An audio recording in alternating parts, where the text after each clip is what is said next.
What's a shadow? Other than when the sun shines on you, or maybe you can see from the light, you can see shadows here on the board.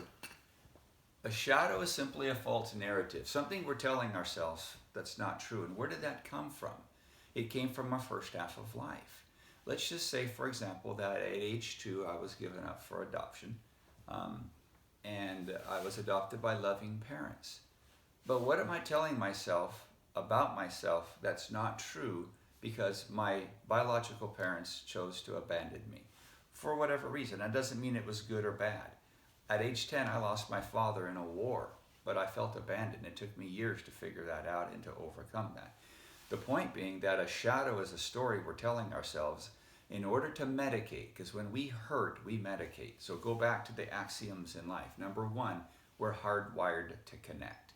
When we don't connect, it hurts. We are designed as human creatures to have intimate relationships, emotionally intimate relationships with other people. We want to feel loved. We want to have affirmation, affection, approval. We want to have trust and respect. All right, that's the first axiom. The second axiom is critical as well. It means that we're hardwired to grow, to learn, to set goals, to make goals, to constantly feed ourselves information, turn that information into applicable knowledge.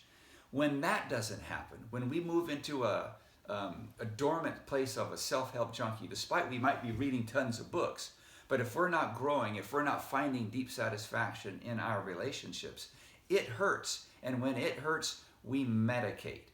Well, we tell ourselves stories oftentimes. I've known many a person, clients included, who are voracious readers. They can quote the stuff that I've studied as well. They know it sometimes better than I do. The difference between the two is they never learned how to apply it. I learned how to apply it in many areas. So I'm trying to share that right at this moment, because when you apply the information you have, you see, knowledge is not power. Only if you can apply said knowledge is there any kind of grit, power to that. So a shadow is a story we're telling ourselves. I have no worth.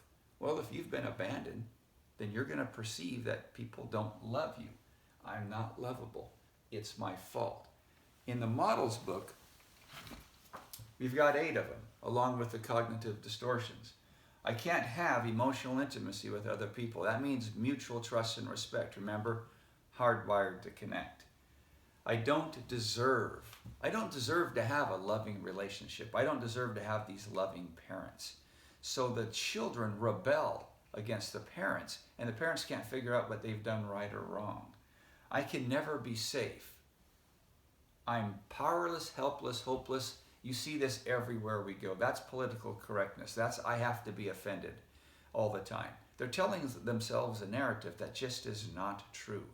It's a fool who takes offense when no offense is intended.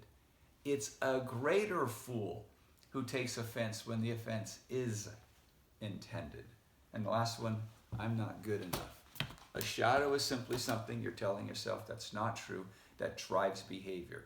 All behavior is driven by these beliefs, these shadows. All shadows are driven by past experiences.